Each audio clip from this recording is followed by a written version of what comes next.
هێرشە ئاسمانیەکەی ئەمریکا لە ناو سووریادا وەکو سەرۆک بایدن ئاماژەی پێدەکا پەیامێکی ڕاستەوخۆ بوو بۆ ئێرانیەکان. ناتوانیت ئەو کارانە بکەیت و سزا نەدریت، ئاگادار بە. ئەمریکا جەخت دەکاتەوە لەوەی پێشوەخت زانیاری هەبووە لە سەر شوێنی ئەو میلیشیایانە و هەروەها عێراقیش یارمەتی دەربووە.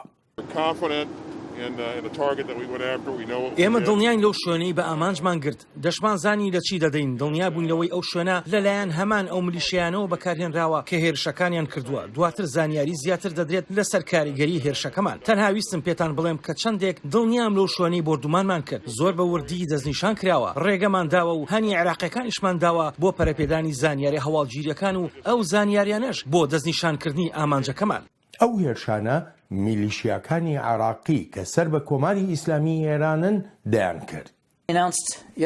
هێزە لەشکریەکانمان هێرشێکی ئاسمانیان کردە سەر بنکە و بارەگاکانی ئەو ڕێکخراوە میلیشیانەی ئێران پشتیوانیان دەکات لە ڕۆژهەڵاتی سووریادا. فەرمانی ئەم هێرشە لەسەر بنچینەی وەڵامدانەوەی هێرشەکانی ئەم دوایە بوو بۆ سەرهاوڵاتیانی ئەمریکایی و هاوپەیمانەکانمان لە عێراقدا و هەروەها وەڵامی ئەو هەڕەشە و مەترسیانن کە لە سەریان هەن. پەنتاگۆن بە وردی باس لە وردەکاری هێرشەکان دەکات بۆ سەر ئەو میلیشیایە عێراقیانەی کە سەر بە ئێرانن.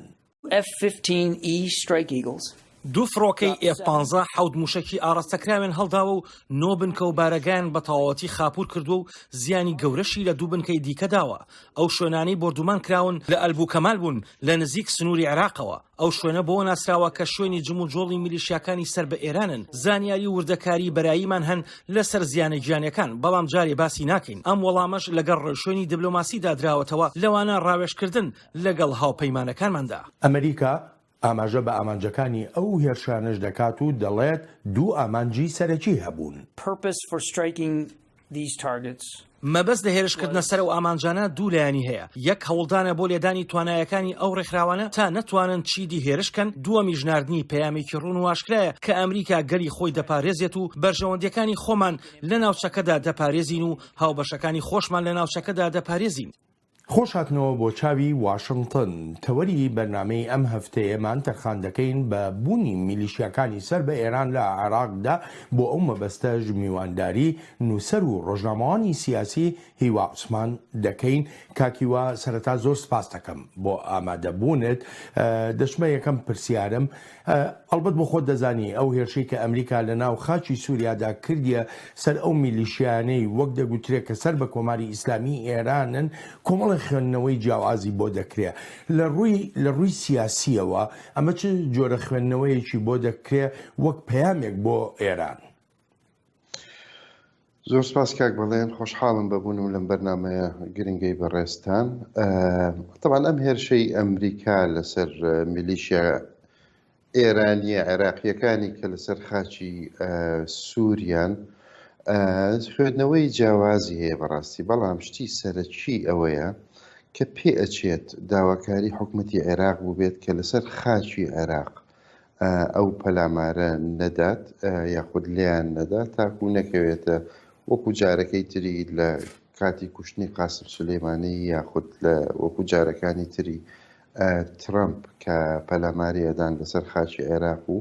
خەڵق باسی سیادەی عێراقی نەکات، ئەوانەی کە ئانەوێ زەخت بخەنە سەر حکوومەتی کازمیش طبعاً تاکو ئێستا ئەیبینین پیاژی زۆر بێدەسەڵاتە بەرامبەر بەم میلیشیانە، بەرامبەر بە تەدەخولاتی ئێران لە کاروباری عێراق هیچی نەتوانیوە تاکو ئێستا بکات. بۆیە ئەمریکیەکانیش وتیان کە ئەم پەلاماردانە بە تەنسیق بووە یاخود بە هەماهەنگی بووە لەگەڵ حکوومەتی عێراق، بۆیە پێ ئەچێت یەکێ لە داواکاریەکانی حکوومەتی عێراق بێت تاکو کێشەی زیاتر بۆ دروست نەبێ، ئەوە بێت کە لەسەر خاچی سووریا پەلاماردانەکە بکرێت یاخود لێدانەکە بکرێت نەک لەسەر خاچی عێراق. کاکیوە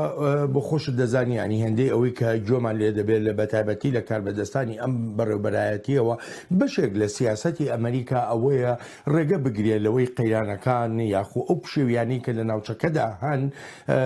بچنە ئاستێکی بەرزترەوە یا هەر هیچ نەبێ وەکو خۆی بیان هێڵێتەوە. لێدانی ئەمریکا لە ناو سووریادا بۆ میلیشیاکانی سەر بە ئێران پێدوان نییە ئەمە زیاتر قەیرانەکان ئاڵۆسکا؟ ئەمە ڕێک ئەو شتەیە کە ئێران ئەیەوێ بەڕاستی یعنی ئێستا ئیمڕۆ ئەگەر سێری وەزعی عێراقی هەڵایەکی زۆر گەورە هەیە لەسەر ئەمریکا بۆ پەلاماردانی ئەو میلیشیایانە لە خاچی سووریە چکە عێراقین بە نەتیجەوانی کە کوژرێن عێراقیەکان ئێرانیەکان ئەزانن کە ئەم ئیدارەیە بە بایدن وەکو ئیدارەی ترامپ نییە بەتوندی جوابیان باتەوە هەوڵی دیپلۆماسیەتەدا هەوڵی ڕێگا چارەی ترەکە بە وەکو ئەڵێن measured response یعنی کاردانەوەیەکی بە قیاس لەگەڵ ئێرانەکە ئێرانیش ئەمەی زۆر پێخۆشە طبعاً مشکلەی نییە تاکو ئێستا بابلین لەم کاردانەوەی ئێران لە پەلامارەکەی هەولێر ئێران پەیامی خۆی نارد بۆ هەولێر بۆ بەغاو بۆ واشنگتن لە کاردانەوەکەشە کاردانەوەکەی ئەمریکا ئێران هەمان شت استیفادەی کرد چونکە ئێستا ئەتوانێت ئەو هێزانەی سەر بە ئێرانن لێرە دەنگیان بەرزترە باس لەوە ئەکەن کە ئەبێ هێزی ئەمریکا لە خاچی عێراق دەرچێ ئەو ئمڕۆ با بڵین تا کاتی تۆمارکردنی ئەم بەرنمەیە چەند ساروخێکی تریان بە عین ئەسەدەوە نابوو نازانین چی ئەبێت تا کاتی پەخش طبعاً ئەو تۆمەتبارانەی کە گیراون تۆمەتبارێک گیرا بوو ئەمڕۆ ئێترافی کردو کە سەر بە گروپێکە کە سەر بە ئێرانن بۆیە ئەو جۆرە سیاسەتەی ئەمریکا تاکو ئێستا پێ ئەچێ ئێرانیەکان لە مەرحەلەی ئەو بن کە بێنێ بزانن تا چەند ئامادەیە تا چەند ئەتوانن بڕۆن لەگەڵ بایدن و بەبێ ئەوەی کاردانەوەیکی گرنگی هەبێت لەسەریان ئەگەر بێتەوە بیرتان ئیدارەی ترامپ کە باس لە ئێران باسی لە کاردانەوەی توندی کرد بۆ کوشتنی قاسم سولەیمانی وتی ئێمە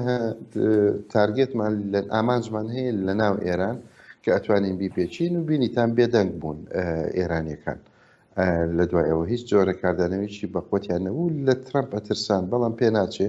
تا ئەم لەحزەیە لە بایدن بترسن ئەو هێرشەی کە جەناب داماژەی پێ دەکەی ڕۆژی چوارشەمە کرایە سەر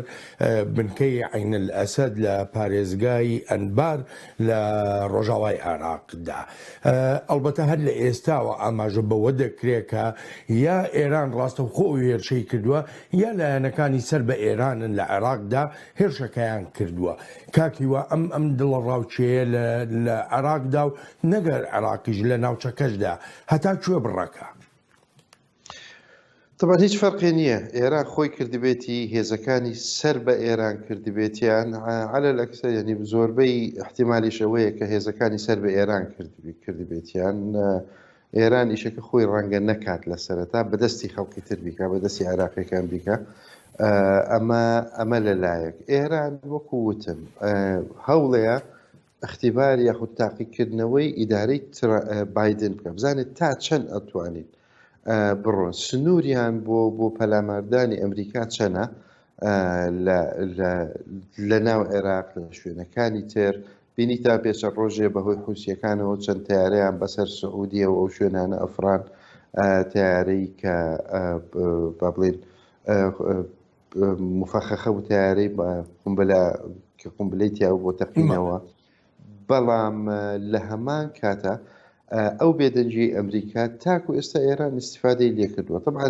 لەگەڵ ئەوەشە کە ئەو کاردانەوە جدیی نەبووە ئەمریکا بەرامبەر بە ئێران و باسیش لە چارەسەری دیپلۆماسیەکە بۆ کێشەکانیان لەگەڵ ئێران بۆ ئێران زۆر باشە بۆ خۆی پاڵ بە ئەمریکاوە ئەنێ لە ناو عێراق و پێگەیەکی بەقوتر بۆ خۆی لە ناو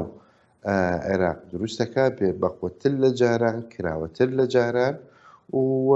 لەلایەکی تریشەوە احتیمالە لە داهاتوو بیکاتە شتێک و کارتێک لە مفاوەزاتی لەگەڵ ئەمریکا بەکاری بێنێ بەڵام ئەوەی کە ئەیبینین تاکو ئێستا ئێران لە بەرزبوونەوەی دەوری ئێران لە ناو عێراقا و لە ناوچەکە بە شێوەیەکی گشتی و ئەمریکاش سەیرەکە تاکو ئێستا هیچی نەکردووە هەر ڕۆژی چوارشەممە لە ڕاگەیەندراوەکەیدا مستەفا کازمی سەرۆکوەزیری عێراق ئاماژە بەوە دەکات دەڵێ ئەوانەی ئەو هێرشیان کردووە هەرگیز وابەستەییان بە وڵاتێکەوە نییە ناوی عێراق بێت بخۆت دەزانی ینی میلیشیەکانی کە سەر بە ئێرانن میلیشیەکانی تریش ینی ڕۆڵێکی ئێجگار گەورەیان هەیە لە عێراقدا ئەگەر وابێ ئەوانە وابەستە نەبن بە عێراقەوە ئەکرێ بزانم کێ وابەستەی عێراقا ینی هەرم قسەی ڕێزدار کازمی نیشانی ئەدا کە چەند زعیفە وەکو محللێکی سیاسی وەکو میوانێکی بەرنمەکەی جەنابەت ینی قسەیەکردەوە نییە وەکو محللێک کە ئەمانە وان و وانین ئەمە ئەوەی لەبیر چۆتەوە دیارە کە سەرۆکی وەزیران سەرۆکی ئەنجومەنی وەزیرانی عێراقە فەرماندەی گشتی هێزە لەشکری عێراقە ئەو شتای کە دائیمە پێی ئەنازن خۆیان بەڵام دیارە تاکو ئێستا ئەم مەلەفەی لەگەڵ ئێران حەل نەکردووە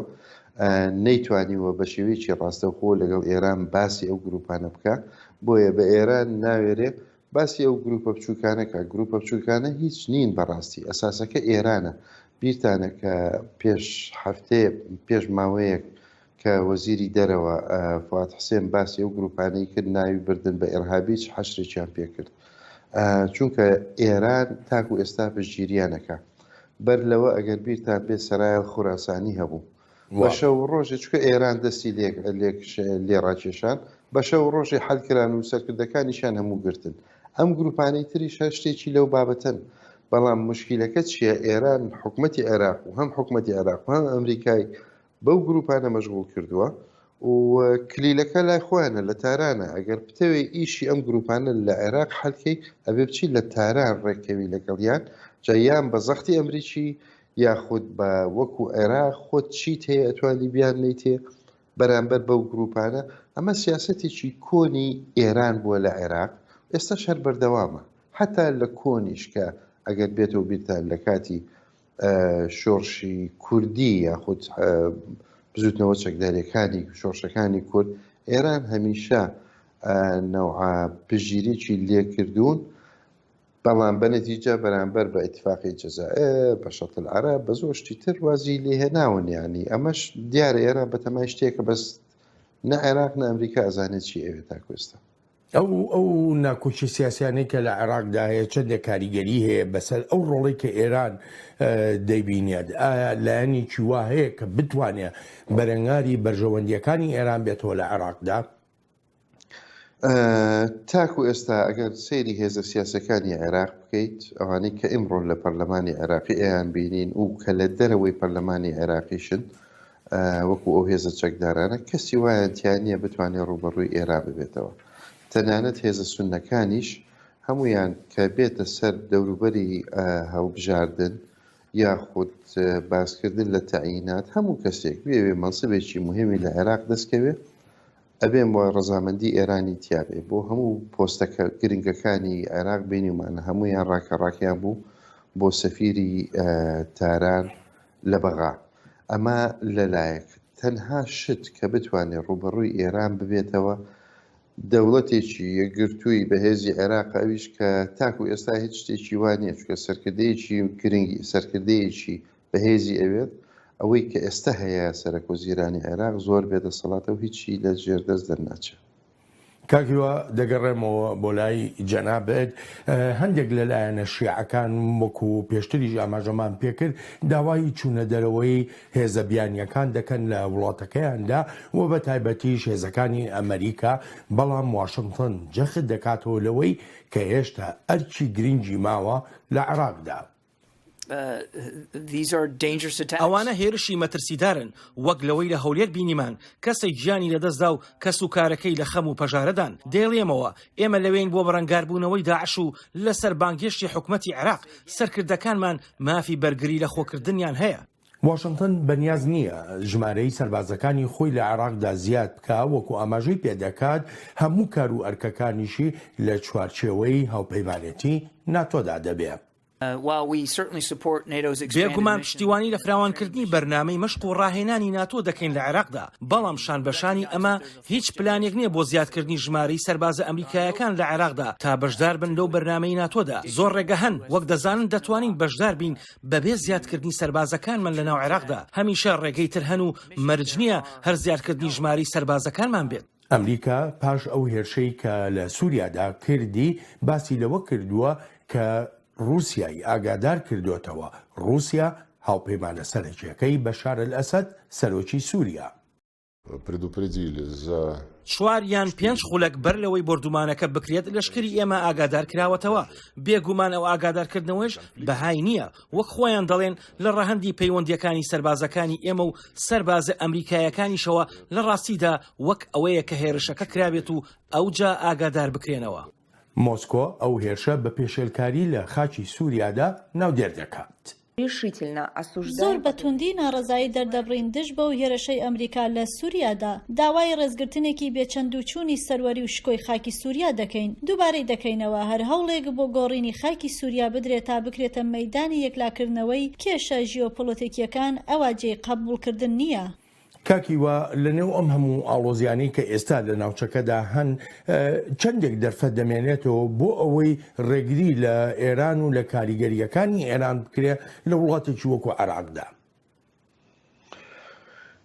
زۆر زەحمەتە بەڕاستی ئێران هەروە بەخۆشی واز لە عێراق ناهێنێ سوودی زۆر لە عێراق وەرگرتووە تاکو ئێستا. جارێ پێش هەموو شتێت تۆڵەی شەڕی عێراق و ئێرانی خۆی لێکردەوە لە هەموو زابطەکان لە شارەکانی تری کە زابطی گرنگیان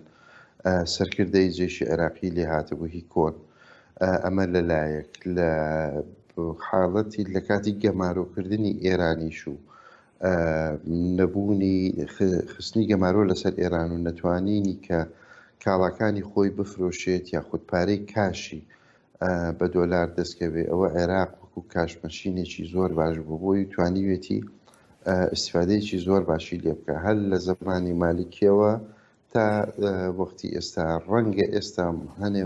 هەوڵی کازمی هەبێ بۆ کۆنتڕۆلکردنی چوونی پارە بۆ ئێران لە دژی گەمارۆک نێودەوڵەتیەکان، بەڵام لەو باوەڕە نیم کە بتوانێت سیستەمەکە زۆر بەهێزترە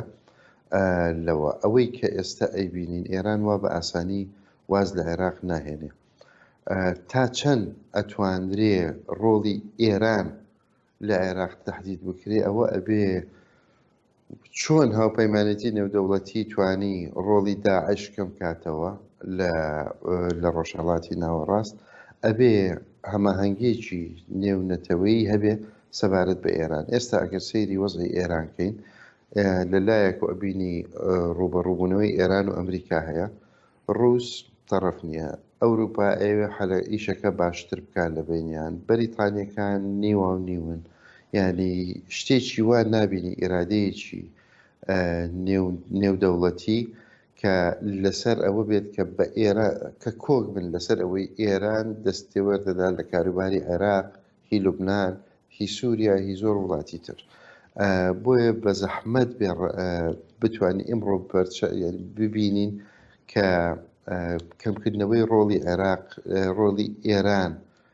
لە عێراق وا بە ئاسانی بکرێت تەنها بەس بە زەختی ئەمریکا، چکە ڕووسی هەیە، ئەوروپای هەیە، لایەنەکانی تری هەیە، ئەتوانێت زەخت بخاتە سەر خەلیجی عەرەبی بە هەمان شێوە ئێران، ینی دەستی زۆرن لە ناوچەکە و ڕەنگە بە ئاسانی واز لە کارتی عێراق نهێنێ. ڕەنگە ئەگەر بێتە سەر ئەوەی فشار بخرێتە سەر ئێران، ئاخر کارت کە دەستبەرداری بێت کارتی عێراقی ئەبێ بۆ ئێرانەکە. لە پەیوەندی بە ئەمریکا و ڕووسیاوە وەکو گوێمان لێبوو، ڕووسیەکان ناکۆکن لەگەڵ ئەمریکادا و سەرزەنشتی ئەو هێرشەیان کرد کە کرایە سەر میلیشیاکانی سەر بە ئێران لە سووریادا. ڕووسیا ئەوەی کە دەیکایە ئەو جۆرە کاردانەوەی کە هەیەی پەیوەندی هەیە بە دۆستایەتیەکەی خۆیەوە زیاتر لەگەڵ ئێراندا یا فاکتەری تر هەیە یاخۆ هۆکاری تر هەیە؟ ڕووس وازەحە لە منتیقەکە چەند هاوپەیمانێکی خۆی هەیە و بەعکسی ئەمریکا لەگەڵیان ئەوەستێ تا کۆتایی، ینی هەمومان بینیمان هاوپەیمانێتی ڕووس و ئەسەد وای کرد کە ئەسەد بمێنێتەوە لە حکوم لە سووریا. دۆستایەتی ئێران و ڕووسیا کە هەردوو لا ئیسیفادەی لێکتاج ڕادەیەکی باش هەردوو لا توانیویانە سوودی لێوەربگرن، هەم بۆ شکاندنی ئەمریکا لەلایەک و هەم بۆ پتەوکردنی پێگەیان لە ناو خاچی سووریا و لە عێراقیش بۆ ئێران، تا ڕادەیەکی زۆر ئیسفادەی باشیان لە یەکتری کردووە. هەردوو لار کۆکن لەسەر ئەوەی ئەمریکا نابێ ئەو دەورە بەخۆتەی هەبێت لە عێراق و حتا تەنانەت لە سووریاش. طبعاً بۆیە پەیوەندیەکەیان بەرژەوەندیەکان وا ئەگەێنێت کە هەردوو لەم مەرحەلەیە دژی ئەمریکا بن بۆیە زۆر تەبیعی بوو کە ڕووس دژی ئەو هێرشەی ئەمریکا بوو لە قان. باشە لە ڕوانگەی هەموو ئەمانی کە باست کردن چی پێویستە لەسەر ئەمریکا لە ئێستادا نەکرد بۆ ناوچەکە بەتەنیا بە تایبەتی مەبەستم لەوەیە بۆ عێراق چی پێویستە بیکە؟ ئەوەی وەکو خاڵی دەستپێک ئەبێ بزان لە ئەمریکا ینی خەڵک بزانێ مووقفی ئەمریکا لە عێراق چییە؟ ئایا بەجێ ئێهێڵەی وەکو ئیدارەی ئۆباما بۆ ئێرانیەکان یان تون دەبێت لە دژی ئێرانیەکان و دەستبەرداری عێراق نابێت تاکو ئێستا کەس نازانێ هەر باس لە واشنگتنەوە ئەو قسانی کە خەڵک گوێبیستی ئەبێت هەر ئەڵێن بە دیپلۆماسیەت و بە قووەتە دیپلۆماسیە خۆی هێزی دیپلۆماسیەت بەڵام ئێران لە هەمان کاتە دوو تراکی هەیە تراکی موشک و تراکی دیپلۆماسیەت بە هەردوو لا خەریکە ئەمریکیەکان پێناچێ هەر تەنها تراکی دیپلۆماسیەتی هەبێ بۆیە ئەم ئێران زیاتر بەرەو پێشەوە ڕۆشتووە ئەوەی کە تاکو ئێستا نەزانراوە مووقفی حەقیقی ئەمریکا چیە بەرامبەر بە عێراق چی ئەبێت هێزەکانی زیاکە هێزەکانی کەمەکە ئەیاکشێنێتەوە هاوپەیمانیەتێکی تازە یاخود ڕێککەوتنێکی تازە لەگەڵ عێراقەکات بۆ مانەوەی هێزەکانیان یاخود بۆ پاراستنی عێراق لە دەستێوەردانی ئێران هیچی دیار نییە تاکو ئێستا بۆیە سیاسەتێکی ڕوونی هەبێ بەرامبەر بە عێراق و کە ئاشکراشی بکات ڕەنگە ئەوە تا ڕادەیەک ئەمریکا ئێران تۆزێ دوور بخات یاخود بێڕەوێنێتەوە لەوەی کە ئاوا بە ئیسراحەتی خۆی تەداخل بکات لە کاروباری عێراق و بە هەمان کاتیش لە ڕوبەڕووبوونەوەی ئەو میلیشیانەی دەست و قاچەکانی ئێران لە ناو عێراق ئەو کە میلیشیانەی کە ئەیان بینین هەر ڕۆژەی شتێکەکەن ڕۆژێک کاتێ متەزاهرین نەکوژن کاتێشتر موشک لە هەولێرەیەن زۆر تاوان و شتەکە تاوانیان زۆرە لە عێراق و نەحکومەت ئەتوانێت هیچیان لەگەڵ بکە و ئەمریکاش پێ ئەچێ ئەڵێ با حکومەت چی بکە من بە دوای حکومەتی عێراقی ڕۆم و حکومەتی عێراقیش ناوێرە بەڕاستی کاردانەوەی مباشری هەبێ لەگەڵ ئەو میلیشیانە هەر سەبارەت بە کاردانەوە لە خۆپیشاندانەکانی مانگی دەی ڕابردوودا کە لە عێراق دەستیان پێکرد زۆرێک لە خۆپیشاندەران یانی کە ئەکرێ بگوترێ شەقامی عێراقی لەگەڵ ئەو دەستێوەردان و کاریگەریانەی ئێراندا نەبووە بە هیچ شێوەیەک چەند جارێ کونسڵخانەکانی ئێران لە شارە گرنگەکانی باشووری عێراقدا وەک کەربەلا نەجەف بەسڕا سووتێنران ئاوردران ئەلبەت حکوومەتی عێراقی ینی لەو بڕواایەدا تێگەیشتنی هەبێ بۆ ئەو داوایانی شەقامی عێراقی ئەمە بۆ مانایە گەلێکی بدەینەوە شەقام زیاتر لەگەڵ ئەوەدایە دەستی ئێران نەهێڵڕێ لە بەرامبەردا هیچ گازەندەیەکی ئەوتۆ نەبووە لە ئەمریکا حکوومەتی عێراقی ئێستا چۆن دەتوانێت تەرجەمەی ئەو داوایی شەقامی عێراقی بکات ئەگەر بیرتان بێت زۆر جار تەمەن شیعاری ئەساسی مزاهرەکانی ئۆکتۆبەری 2019 ئەوە بوو ئێران بەڕەبەڕە بە وەزنی شعریش ئایانوت ئەلعن ئەبوو ئێران لە بوو ئەمریکا ئەوەشیانە ڕاستە طبعا بەڵام شیعاری ئەساسیان ئەوە بوو کە ئەبێ لە دژی ئێرانن هەر بۆیەش کاردانەوەیەکی زۆر توندی ئەو میلیشیانە هەبوو بەرامبەریان 700 کەسیان لێ شەهیدکردن تقریبا 23,000 کەسیان لێ برینارکردن و تاکو ئەم لەحزەیە ئەوەی کە بۆیە کە خەڵک ئەڵێ حکوومەتەکە زۆر زەعیفە تاکو ئێستا تاوانبارەکانیان نەتوانیوە محاکەمە بکەن ئەشیان ناسن باش کە چێن و چێنین ئەوانەی کە ئەو خەڵقانەیان کوشتووە ئەوانەی کە هیشام الهاشمیان کوشتووە ئەوانەی ڕۆژانە قسە ئەکەنەوە ئەوان موشک بە مەتاری هەولێر و بە ئاڵای کوردستان لە بەغا ئەسووتێن هەمویان یەک گروپن یەک نەوەن یەک تایپن بەڵام تاکو ئێستا حکوومەتی عێراق ئەو توانایی نییە کە محاکەمەی دەست و قاچەکانی ئێران بکات لە ناو عێراق بۆیە ناتوانێت بە هیچ شێوەیەک کە داواکاریەکانی جادەی عێراقی بێنێتە دی کە دوورخستنەوەی ئێرانە لە عێراق هەنگاوی سەرەتا بۆ حکوومەتی عێراق بۆ جێبەجێکردنی داواکاریەکانی شەقامی عێراق ئەوەیە کە ئەو جەماعاتە دەست و قاچیان لە ناو عێراق ببڕێت و ناتوانێت تاکو ئێستا نەیتوانی و بەعکسەوە مبادرە بەدەست ئەوانە یعنی ئێستا ئێمڕۆ هیچ نەکەن کازمیش هیچ ناکە بەڵام بەیانی بچن بڕیار بن موشەکێ بە سەفاری ئەمریکی بنێن ئەو جاکەوێتە حرەکە یعنی مبادرە ئینیشیتیڤ لە دەست ئەم میلیشیانێ و لە دەست ئێران ئەوان بڕیارەدەن چی ئەبێ بکرێت و خۆشیان ئامادە ئەەکەن بۆ کاردانەوەکان کاکیوە دەگەڕێمەوە بۆ لای جەنابەت تەنها لە ماوەی یەک مانگدا دوو جار وەزیری دەرەوەی عێراق سەردانی کۆماری ئیسلامی ئێران دەکات.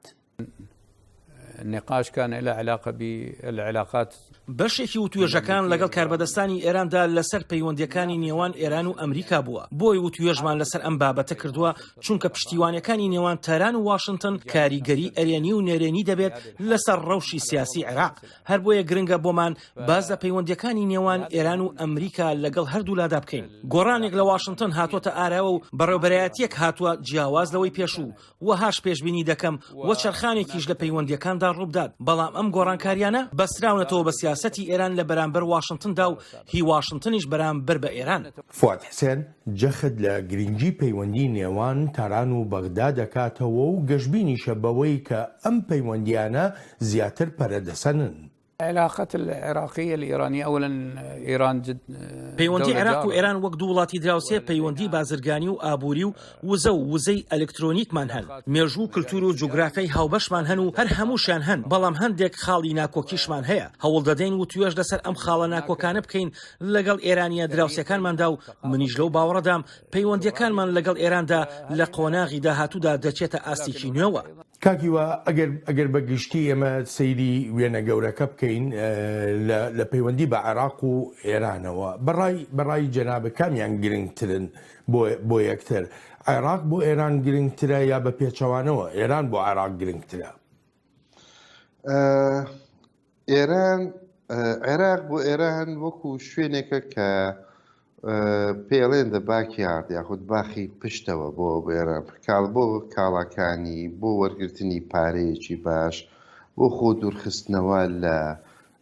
گەمارۆ نێودەوڵەتیەکان یاخود گەمارۆکانی ئەمریکا لە سەریان بۆ ئەوەی وەکو جسرێکە لەوێەوە بچێتە سووریا و هێزەکانی بتوانێت بگەێنێتە سووریا و ئەو شوێنانەی تر بەڵێ عێراق زۆر گرنگە بۆ ئێران. ئێران گرنگی بۆ عێراقچی ئێران مەترسی زۆرە بۆ عێراق بینیمان ینی توانیت لە بیرتانە لە موشەکەکانی کۆیەوە تا وەزی بەسرە لە جنوب لە هەموو شوێنێک توانای ئەوەی هەیە دەستێوەردانی زۆر توانای تێکدانی باری ئەمنی هەیە باری ئاسایشی وڵاتەکە هەیە و تاکو لە 2023 تاکو ئێستا پەیوەندی نوێیەکەی ئێران و عێراق لەسەر بنەمای ئەوە بووە عێراقی ئەبێ لە ئێرانی پترسێت و دائما هەوڵی عێراق ئەوە بووە کە هەوڵ بات خۆی دوور خاتەوە کە نەیتوانیەوە تاکو ئێستا لە عێراق دوور بخاتەوە لەو کێشەی کە لە بینی ئێران و ئەمریکا هەیە خود ئێران و سعودیە ئێران و شوێنەکانی تر ئێران هەمیشە هەوڵیاوە کە عێراق بکاتە گۆڕەپانی ئەو ململانەیانەی کە لەگەڵ لایانی تر هەیەی و تاکو ئێستا سەرکەوتوو بووەلەوە. وەکو گوێمان لێبوو فواد حسێن وەزیری دەرەوەی عێراق داوای ئەوە دەکات کە پەیوەندی نێوان تاران و بەغدا لە سەر بنچینەی پەیوەندی نێوان دوو دەوڵەت بێ بەڕای جەنابە دەوڵەتی قوڵ یا ئەوەی کە پێی دەگوترێ دیپ ستیت بەم جۆرە پەیوەندی قایلە بێ لە عێراقا. دیپ ستیت لە ئێران هەیە بەڕاستی لە عێراق دیپ ستیتە عێراقیەکە یاخود دەوڵەتە قوڵە عێراقیەکە ئێرانی عملیە یعنی هیچ شتێک نییە ئێمڕۆ لە ناو تەبەقەی سیاسی عێراقی کە پێی وترێ بەرژەوەندی نیشتیمانی عێراقی مەسلەحە الوەطەنیە العێراقیە چونکە هەر لایەنەوە ئەو پێک هاتە عەجیب و غەریبەی کە ئێمڕۆ حکوومەتی عێراق و دەسەڵاتی عێراقی دروست کردووە تاکو ئێستا لە ڕوانگەی شیعە و سوننە و کوردەوەیە هەر یەکەشیان بە شێوەیەک سێری داهاتووی خۆی ئەکات و هیچ شتێکی هاوبەشیان نییە بەیەکەوە بۆیە دەوڵەتە قوڵەکەی کە لە عێراق ئێمڕۆ هەیە حزبی داوایە چەند لایەنێکی ترن چەند کەسانێکی دەستڕۆشتون لە ناو عێراقا کە پەیوەندی زۆر باشیان بە ئێرانەوە هەیە. بۆیە پەیوەندی نێوان دوو دەوڵەت ڕاستە بۆ دیبلۆماسیەت و بۆ قسە زۆر خۆشە ئەو قسانە، بەڵام بە عەمەلی تەطبیق ناکرێت بە هیچ شێوەیە، کار ئێرانیەکان گاڵتە بۆ قسە ناکرێت. کاگیوە یەکێ لە پرسەکانی تر ئەوەیە کۆماری ئیسلامی ئێران چ پەیامێکی هەیە لە ڕێی عێراقەوە بیدا بە کۆمەڵگەی نێونەتەوەیی و بە تایبەتیش بە ئەمریکا؟ بۆ نمونە موشەکەکانی کە بە هەولێریەوە ئەوسا پێش سەرەتای لە مانگی ڕابردوو پەیامەکەی ئەوە بوو کە تۆ بوونت لە عێراق پەیوەستە بە ڕەزامەندی منەوە، پەیوەستە بەوەی کە پەیوەندیت لەگەڵ منیش ئەبێ باش بێت. لە عێراق ئەتوانم زەرەرتان پێ بگەێنم لە هەموو پێگەکانە. هەر کەسێک هێزی هەبێت لە عێراق، بوونی هەبێت لە عێراق، ئێران ئەتوانێت زەرەری پێ بگەێنێ و کاردانەوەی لایەنەکانی تریش بۆ ئێران لە عێراقەوەیە کە چون عێراقی فەقیرە کوژن. یعنی ئێستا ئەم میلیشیاتی کە لە ئەلبووکمان لەیان داون ئەمریکیەکان، یعنی سەربازێکە کوشتویانە یاخود ئەفسەرەکەی نەکوشتووە یاخود تارگێتی ئەساسەکەی نەکردووە کە لە ئێران بێت. ئێران مانعی نییە تاکو ئێستا ئەفخەم هەموو دنیا لە عێراق مەشغوڵەکە بەخۆیەوە، بەڵام تا ئیشەکە نەچێتە سەر خاچی ئێران، ئێران هەر بۆ خۆی یاری خۆی لەگەڵ هەموو یانەکە بە ئەدەواتی عێراقی. زۆر جار ئێمە گوێمان لە کاربەدەستانی عێراقی دەبێ، ئەماژە بەوە دەکەن کە نابێ عێراق بەکار بهێنرێ وەک مەیدانێک بۆ یەکلاکردنەوەی کێشەکانی هیچێکێ لە وڵاتان و بە تایبەتیش ئێران و ئەمریکا. ئاماژەی ناڕاستە و خۆش دەدەن کە ناوبژی دەکەن لە نێوان واشنگتن و تاراندا. عێراقیەکان دەتوانن ئەو ناوبژیە بکەن؟ ئەم قسەیە زۆر لە قسەکەی تریشەچێکە بەڕێز وەزیری خارجیە وتی ئەبێ عێراقی ئێران و عێراق وەکو عێراقی دوو دەوڵەت بێ، یعنی کەس هەر حسابیشی ئێرانیەکان پێیان وان نییە. لە کێیەوە باس لەوە کراوە کە زۆر دەبێت کە ئەڵێن نامانەوێت عێراق ببێتە گۆڕەپانی ململانەی لە نێوان ئێران و ئەمریکا و هیچ لایەنێک خاستن ئێران عادەتەن دەست پێشخەرە لە پەلاماردانەکانی و وەڵامدانەوەی ئەمریکاش تاکو ئێستا هەر هاتوۆتەوە بۆ سەر خاچی عێراق. ناوبژیکردن لە بینیان ینی بڵێن چی بەڕاستی بە مامجلال نەکراو ئیشە ئەوجا بەوانی کە ئەکید ناکرێت. کاکیوە عێراق بەڕای جەنابە کارتێکی فشاری وەهای بەدەستەوەیە، یعنی ئەگەر هەی بێت بۆ ئەوەی ڕۆڵی میلیشیاکانی سەر بە ئێران لە عێراقدا کۆنتترۆل بکە؟ نەخێر، ئێستا هیچی بەدەست نییە. تەنها کات ئەگەر بەدەستی بێت ئەبێ لە دژی میلیشیاکانەوەی ئەبێ پەیوەندیەکی لەسەر بنەمای تازە لەگەڵ تاران هەبێت، بزانێ ئێران بێزەبێت چی ئەوێ لە عێراق. جا اتفاقی جەزایرێکی ترە، هاوپەیمانێکی ترە، ڕێککەوتنامەیەکی ترە لێی وەرگێت ئێران لە عێراقی وەرگێ، ئەوجا ئامادە ئەبێت دەستبەرداری ئەو میلیشیایە دەبێت. لەم لەحزەی ئێستا هیچ کارتێکی نییە، کارتێکی فشاری نییە، ئللا ئەگەر بێت و ئەمریکا بێتە پشت عێراق و بڵێت من پەلاماری ناو ئێرانە دەم یاخود لە تارانە دەم یا لە شوێنی تر ئەتوانم عەزیەتی ئێران بدەم، ئەوسا بە شەرتێک کە میلیشیاکانتان دوورخەنەوە لە عێراق،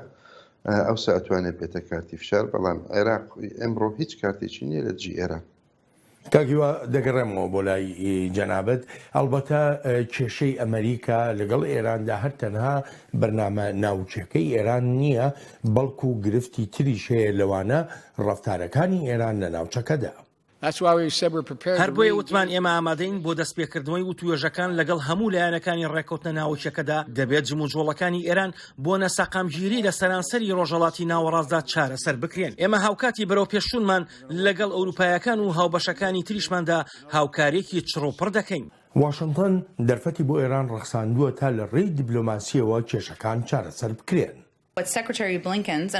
ڕاگەنراوەکەی وەزیری دەرەوەمان و ڕاگەنراوەکانی کۆشکی سپی ڕنگدانەوەی کراوەییمانە بۆ وتووێژ و کراوەییمانە بۆ دیپلۆماسی. ئەوروپیەکان بانگشتیەمایان کردووە و بانگشتی ئێرانیەکانیشیان کردووە بۆ سەرمێزی وتووێژ. ئێمەش ئەو ئاماژەیەمان داوە کە خوازیارین هەنگاوی زیاتر بنێن بەر لە وتووێژەکان. بۆ ئەمریکا وابەستەیی ئێران بە ڕێکەوتنەکانەوە و بەتایبەتیش بە ڕێکەوتنی ناوەکیەوە مەرجە.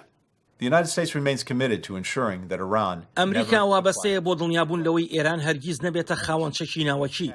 گرتنەبەری ڕێی دیبلۆماسیش بۆ پێکانی ئەم ئامانجە باشترین ڕێگەیە. سەرۆک بایدن دەڵێت ئەگەر ئێران وابەستەی تەواوەتی هەبوو بە ڕێکەوتنە ناوەکیەکەوە ئەوە ئێمەش ئامادەین لەگەڵ هاوپەیمانەکان و هاوبەشەکانماندا کار دەکەین بۆ درێژکردنەوەی ڕێکەوتنە ناوەکیەکە و بەهێزکردنیشی.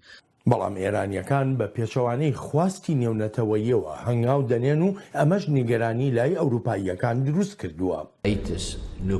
دوا هەنگاوە ناوەکیەکانی ئێران زۆر جێی نیگەرانین. کاردانەوەی ئێمەش لە ڕاگەیاندراوەکەی ئەنجومەنی کاروباری دەرەوەیدا بینرا. بەڵام لە هەمان کاردا وەک ڕێخەرێکی ڕێکەوتنە ناوەکیەکە دڵنیام لەوەی هێشتا دەرفەتی دیبلۆماسی ماوە بۆ دیالۆگ و زیندووکردنەوەی ئەم ڕێکەوتنە بەپێی ئەو خواستەی بەڕێوەبەرایەتیەکەی بایدن ڕاوەی کردووە. پرسیارەکەش لەوەدایە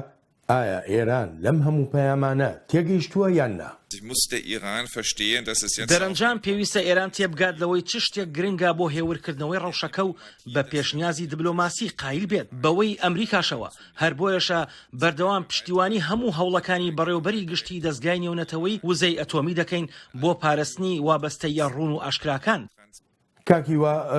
بەڕای جەنابەت کۆماری ئیسلامی ئێران لەم هەموو پەیامانەی کە دەدرێ بە تاران ڕاستەوخۆ بێیان ناڕاستەوخۆ لەیان تێگەیشتووە یان نا؟ چاکلی تێگەیشتووە و ئەزانێ لەو پەیامانەش هیچ شتێکی وای تیانە کە زەرەری پێ بگەێنێت. یعنی تاکو ئێستا ئێران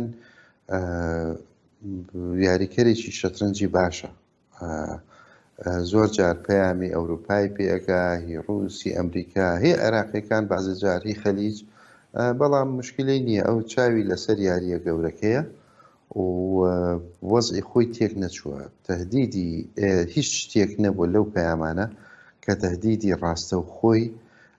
مەترسی هەبێت بە شێوەیەکی ڕاستەوخۆ لەسەر حکمی مەلا لە ئێران، حکمی مەلاکان و وەلیولفەقی،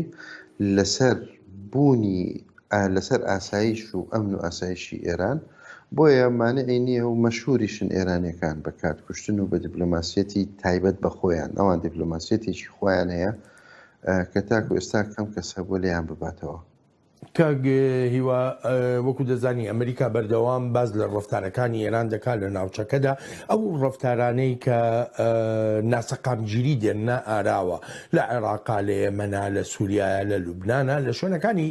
تریشدا. کۆمەڵگەی نێونەتەوەیش تا ئەندازەیە دەتوانم بڵێم